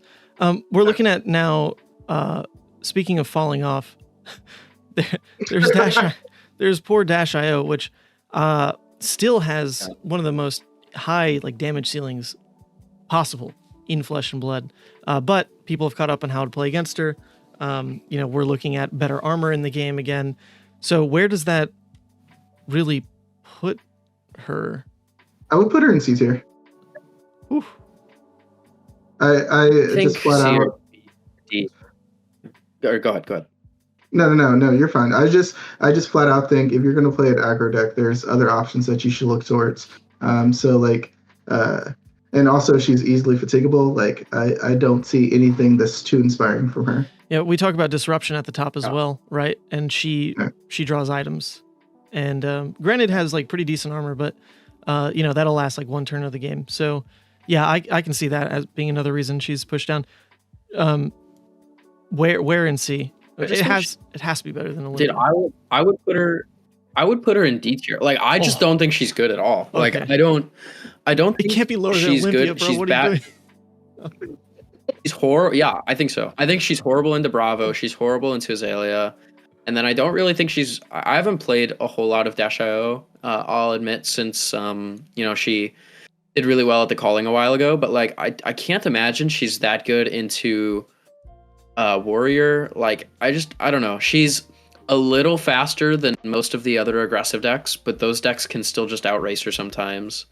Like doesn't really have disruption. Locking 12 plus having a bunch of armor can be really hard for her to deal with. Like if you just play against like a Dory or a Kassai that has mono 3 blocks and some D-reacts, and then you have like Brains, Braveforge Bracers, Refraction, or like Valiant Dynamo and like Crown of Providence, like that's a lot to deal with. Or Balance of Justice even. Like that's just like 3 more block that every single deck has access to against her now. Like I don't know. I don't think this hero is good at all. I don't think there's ever a reason to play her. That's a great point. I'm really low. Yeah. I just think she also, in order to beat that block 12 strategy, you have to dedicate sideboard slots to it, and you have to play them into these matchups. You play into Dorinthea, and it's like, well, if I want to have a chance, I have to play 68 cards. I have to play, Plasma Mainline and Pounder and all this, and then it's like you just get Dawnbladed and you just die sometimes. Yeah. Right? Like she is this linear game plan that can't deal with non-linear game plans. Really, just can't deal with disruption. Right. I just think she sucks. Well, in the history of Dash, then I guess it was at least really cool to see that one like marquee event where no one was aware of the deck and how far she climbed, right? Because I do agree. Like I think the opponents now who know to never even like waste a hand of 12 block just to trade, like that was what tipped a game before, where it's like maybe they catch on that blocking has to become part of the strategy, but they just missed it by like a turn or two, and that already decided the game entirely. People don't make that mistake anymore. The learning curve happened pretty quick because of like how well Dash did. So you know what? I'll respect the D. Somehow lower than Olympia. That's the hot take on the stream, I guess, from the video. Yeah, I think Olympia is just more solid than Dash IO. Yeah. Cool. Yeah, instant speed shenanigans are cool. Cool. All right, well then we've got more mechanologists. Maxx is coming through as you would think like a unique deck here, because we're not really looking at much of like combo in the format other than like the sideboard piece of Boltyn, but like a controlled combo deck is not even quite like what Kayo can pull off with Cast Bones, to what Yuanji had said. So you do have that in Maxx, and it actually does play pretty well into actually, I don't know if it plays that well into Bravo, but it at least plays into Azalea pretty well. Where do we think he lies? Kind of. I think C. C? Yeah, it still can't be that high, right? Okay. Yeah. I don't think it has anything going for it that's really unique, I think. I think somebody else can talk on it probably better than me, but I just don't think this hero is good. I think it reminds me a lot of Boltyn before he got a lot more support, where his like entire game plan was combo. But like we kind of see that you can't just solely boost into heroes because Dash IO would just be much better if you could. But sometimes you just don't find your pieces and then you just lose. Like if you banish all 3 of your constructs, then you're just boned. If your opponent, just takes your hand or like CNCs you with a pummel behind it, you just lose. Like it's multiple things where this strategy just kind of is a little bit late to the party. Mm-hmm. Yep, Maxx is he's an aggro deck with a combo / value card that just like outclasses like every other card in Flesh and Blood, I think. But I mean, he just doesn't have enough support. I think it was true when Bright Lights came out, where he has this really powerful game plan, but just like doesn't have the support for it. So what is he missing then to like tie it all together? Some kind of tutor effect or what? I think it's more hyperdriver justifications. If he got a tutor effect for the mech, that would be sweet. But like right now, like making a hyperdriver is slightly below rate, and your justifications are cards that are slightly above rate. Doesn't do anything better than the other mechs when it comes to attacking. Like he's just worse than Dash at being an aggro deck, for the most part. And so like the fact that you have the mech in there doesn't justify that when he's an aggro deck, and then he's probably just a worse combo deck than like Pistol Dash. Well, it's interesting that I just don't know why you'd ever. We've settled him so low because a lot of big names were hype on him in this last format, but they didn't put up the results. So perhaps that has killed any representation we'll really see of Maxx by some top players. I don't know if they'll really go back to it, which is a little sad. I'm a big fan of Maxx, but that's okay. He can't be the worst mechanologist because we have Teklovossen. Yeah. All right. Which there was a spicy deck that We Make Best put out that had Teklovossen like all over Talishar, and I don't think a deck's win rate has ever tanked faster than when they put that deck list out there. I am still so unbelievably unimpressed with this hero. And then even talking, I think it was Brian Gottlieb at some point about Teklo, that sometimes you just don't play Singularity, and in those games you just don't win. And I actually don't even think I've seen games where Singularity is that much of a definitive win.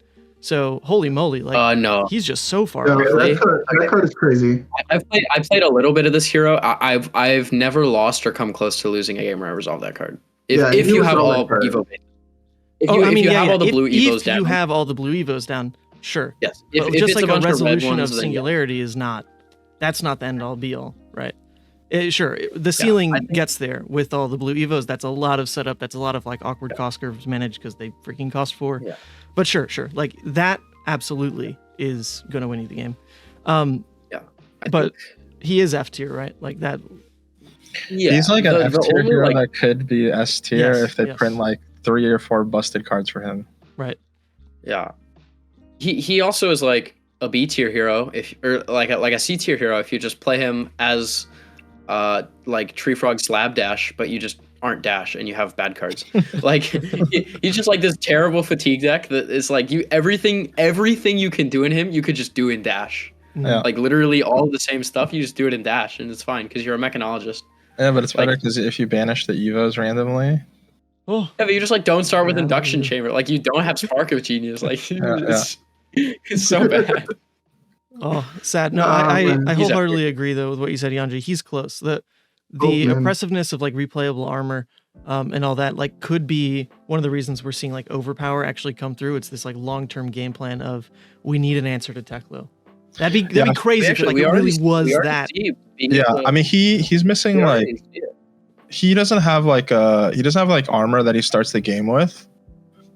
So if they printed anything on his armor that was a battle worn, but it was also an Evo base. Oh sure.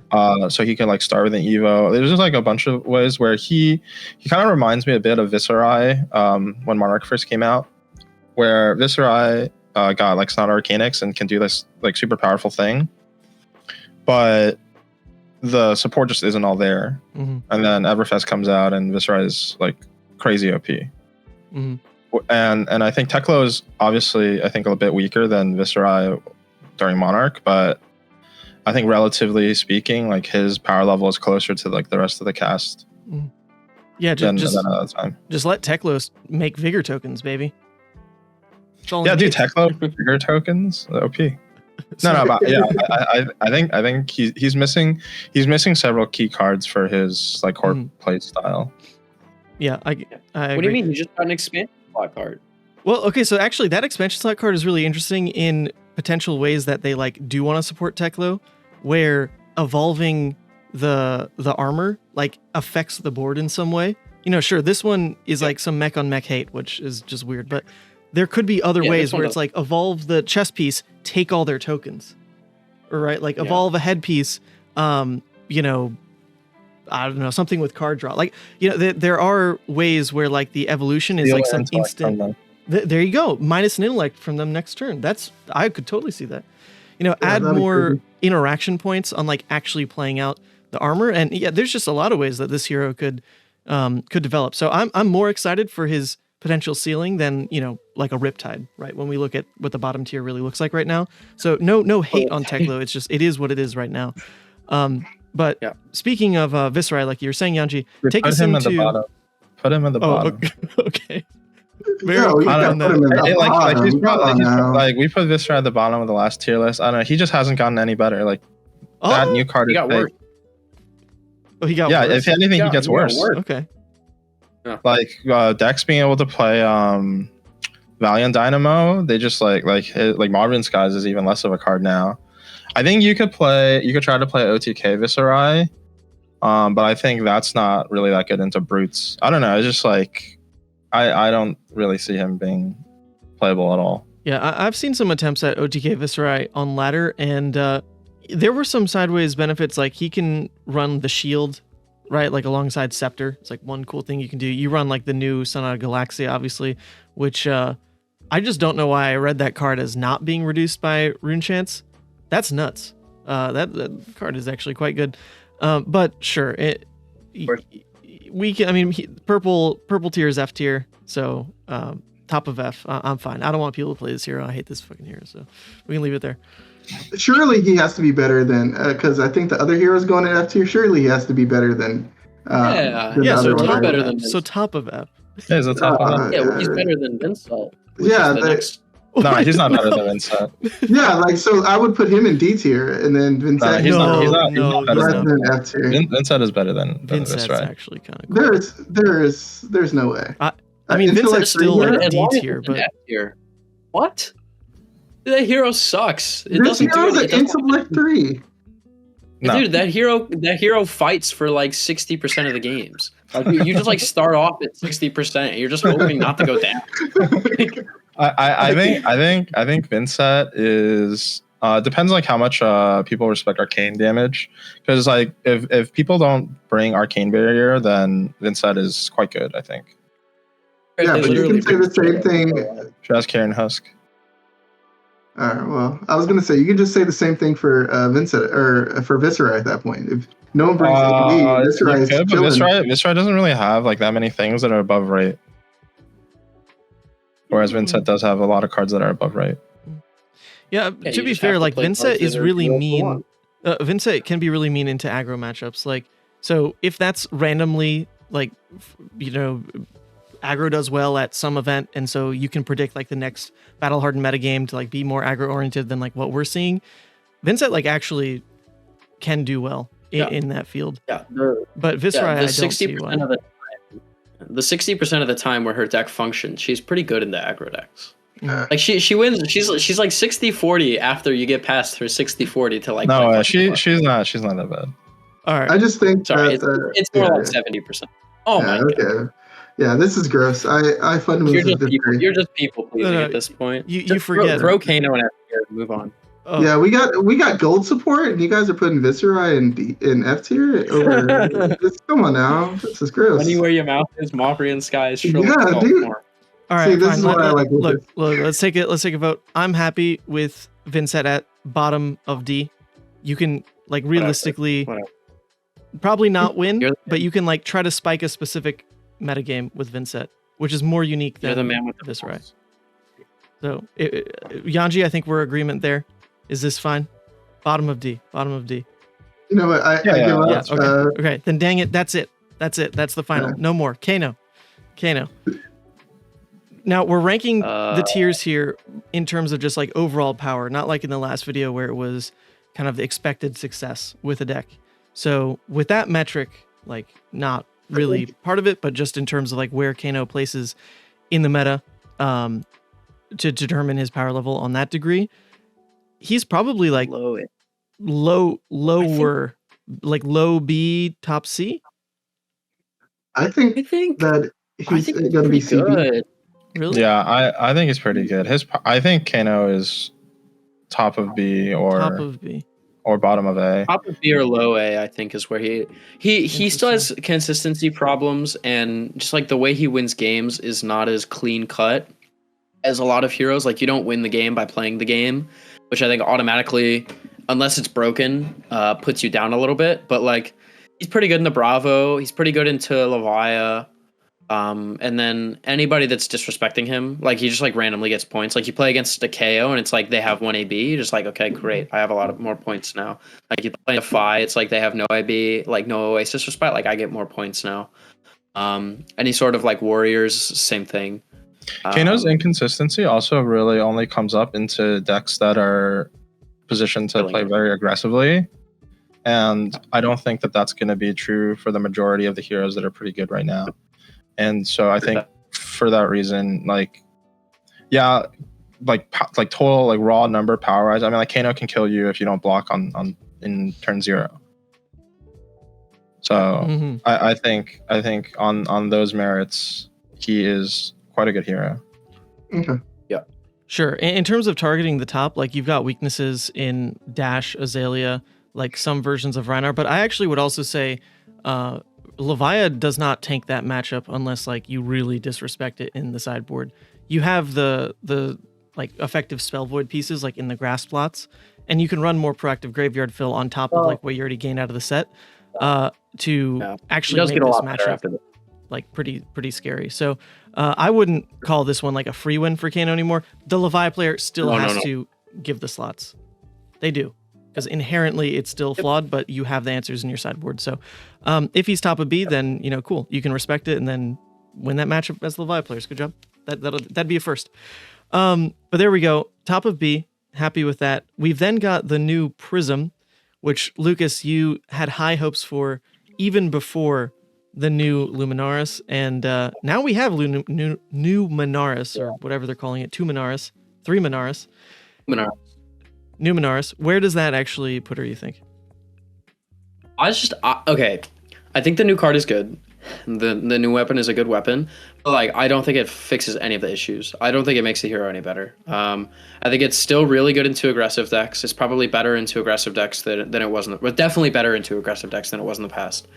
But I don't think it gives her any new game into popper decks, which was the problem, right? Brutes were the problem. After testing more, playing the Bravo side and playing it properly against Prism, I actually think Bravo's slightly favored in the matchup. Wow. And you actively get worse into those matchups now than you were before because you have fewer blues. Iris is less consistent. You have more Figments, which are bad in those matchups. I think she's like low B tier, maybe high C tier. She is really good into aggressive decks, right? You play against a lot of Katsus and Phais. She's pretty strong. But if you play against Azalea, Kano, she's not nearly as good into Azalea as she should be, I think. But she is reasonable into Azalea. And then obviously you have like Dromai is unwinnable. Rhinar, Kayo, and Levia are not great either. Those are pretty bad matchups. Well, okay, I don't know. Warrior is pretty good. From the brute perspective, it's so hold up. From the brute perspective, playing into it, I gotta say, like, it doesn't feel nearly as free anymore because the heralds that come through are like the Triumph and like running Celestial Reprimand, like that kind of crap, actually really taxes brutes in that matchup. However, she still struggles at like ending the game. So I think as the brute player, just you have to win. Yeah. As the brute player, just like temper your expectations on like how free the matchup is supposed to be. Let some things through. You are still going to close the game before she will generally. But it can be scary to just be like, holy, I just lost 14 life. But when are you going to lose the next 14 life? Probably not. It's like the matchup is crazy because, it's like the whole game you're playing and then it's like Prism plays the game and functions for like 2 turns. And it's like, oh my God, what's happening? And then you're like, oh wait, I'm still playing Flesh and Blood. And my cards, I still 2-for-1 all their cards. Like it just doesn't matter. Yeah, I haven't actually played against somebody who's playing the new weapon. I played against somebody who's playing Iris. I played against 2 people, and I think that is still kind of free for brutes. Yeah, I don't know. It depends. Okay, I mean, I'm still happy with top of C, and there will be brewers who like actively like want to prove that she's going to work in this meta, and I'm excited to see how those people how they fare. Honestly, but here we go. Then we've got Dromai, who I've seen almost like no buzz about, but she should be. I think Dromai is just fundamentally a bad deck. Like, not as bad as the D tier decks, but she's just like a bad deck. I think she's like bottom of C level of deck. Yeah, she just like her cards just don't do what they're like. The cards don't do what the text that's printed on them say 40% of the time. It's not that high, but I do, like, yes, it is. It's flawed. I also think she's crucially not well positioned right now. I think she's slightly favored in the Bravo if you dedicate the slots, but that matchup is really swingy either way. She's not very good in the brutes. She's pretty weak in the dash, and especially there are some dash lists that are like really playing a bunch of poppers on the board. That's even worse. The Azalea matchup's really swingy.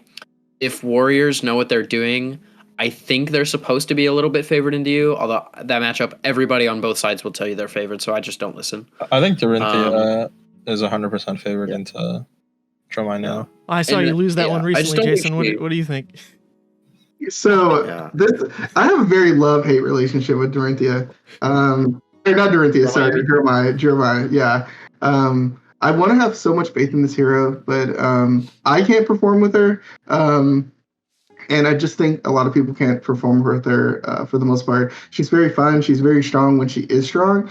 But I definitely think that she's actually very similar to where she was at around like last year's Nats, where you could play Dromai and it was like all right, but she is not the best deck that you should be bringing.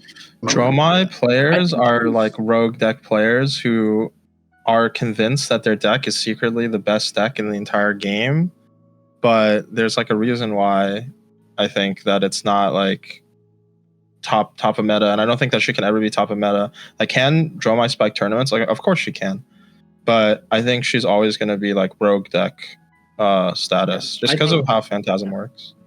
Yeah, I think she belongs in the bottom of B or the top of C because I do think she's pretty reasonable. I was about to say like there's no really way. Powerful deck. But like, I don't think she's poorly positioned, and like Yuanji said, like sometimes you just play games and you just get popped, and you just lose.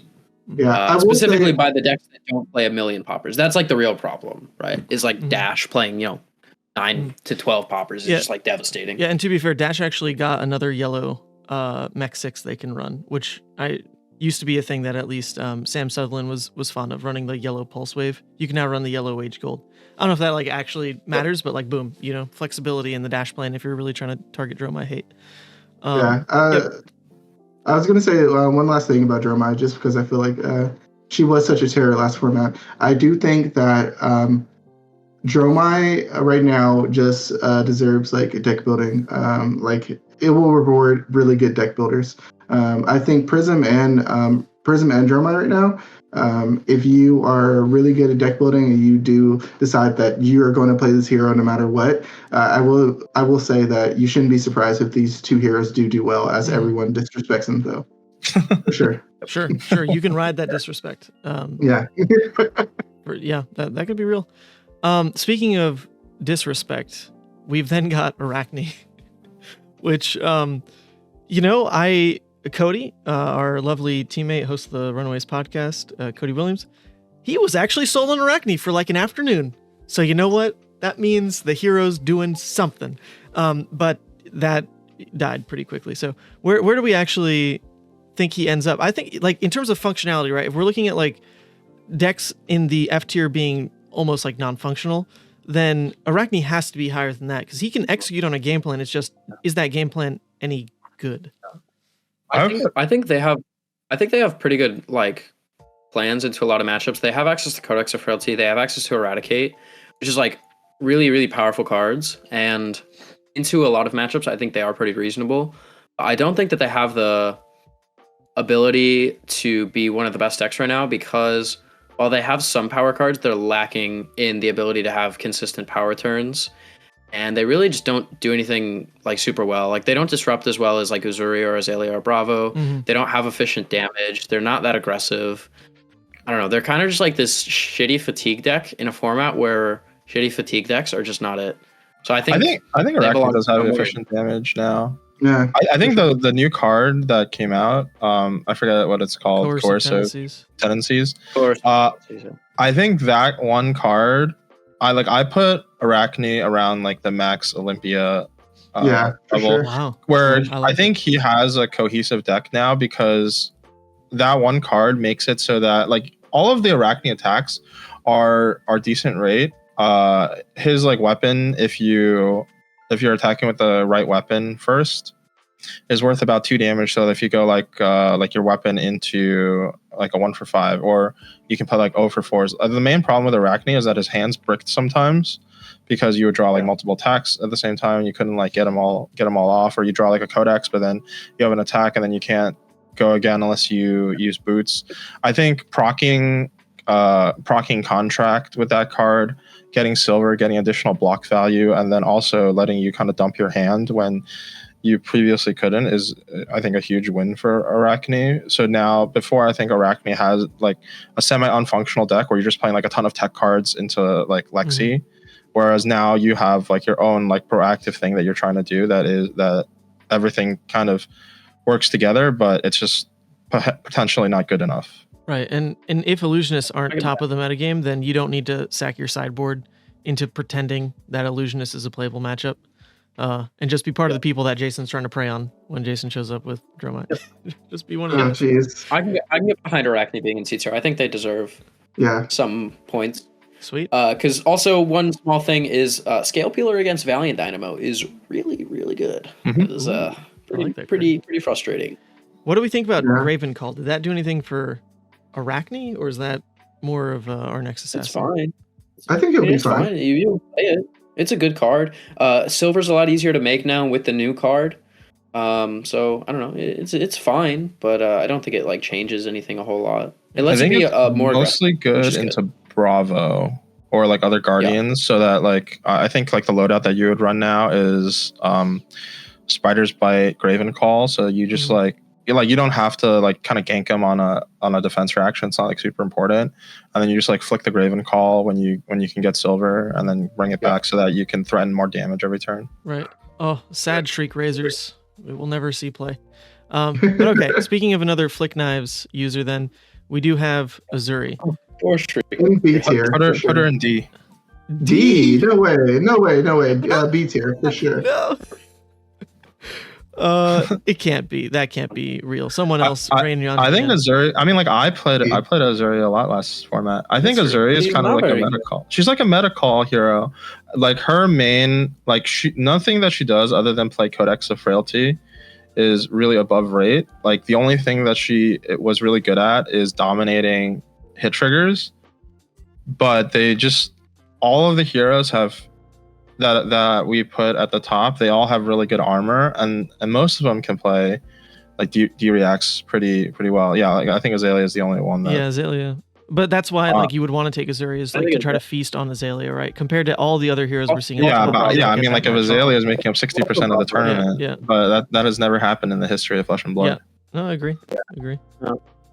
So I'm gonna speak up.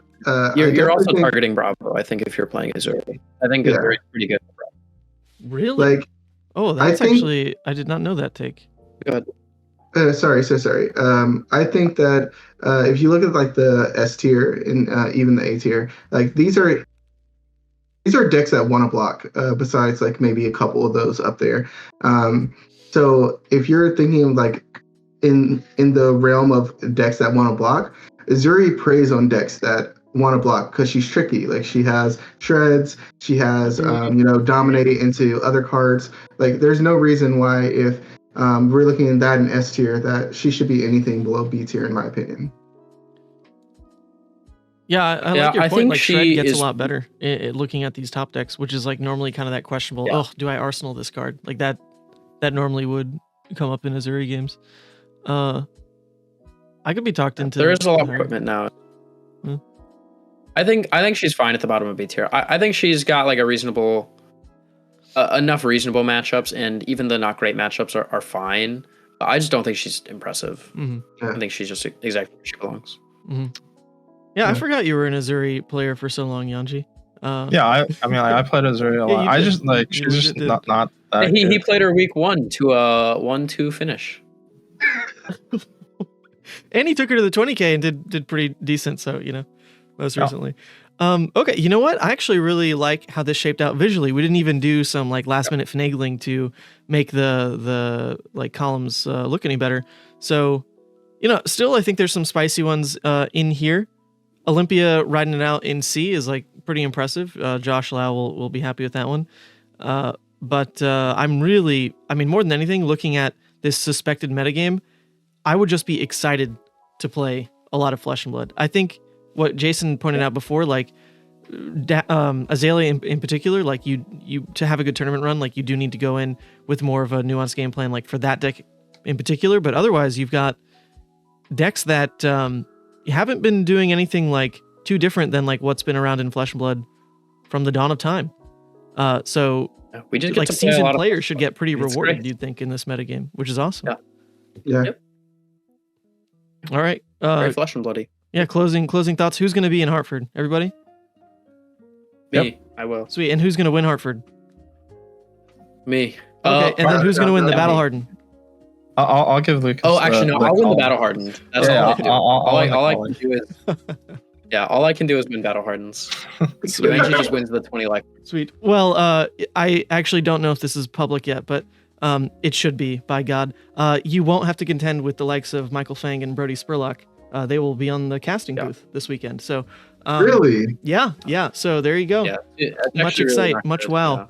They'll be in the booth with me, and you all may have free reign out there at the Battle Hardened. So if you weren't already excited, now you legitimately get to walk into a Battle Hardened without Brody Spurlock, which is like never before been possible, people. So that's going to be the clickbait title, I think. But are they going to be using that extra week of experience in the calling, though? I need to know that. You got to leak that. No, they're casting. No, he's casting. Brody. Oh, Brody cool. is See, casting. like we. Okay, nice. All weekend, perfect. Yes, great. All right, that is going to do it for this video, everybody. Wanted to, bring in some knowledgeable folks on the team here, so that the public could get could get some real discussion going. Because granted, it's like a longer video, but I think did most heroes some due diligence, because truly we've been testing non-stop. This has been one of the most active testing seasons ever for the team, and I think that speaks to just literally what we're even looking at in front of us, how exciting it's going to be to play this upcoming set. So thanks everybody for watching. I guess we'll see you in the next one. Stay gaming and stay healthy. Yeah, we're getting rid of the envelope 7 here, but envelope. What we could do here is go ahead and play the envelope. All 3 pitches of envelope and darkness.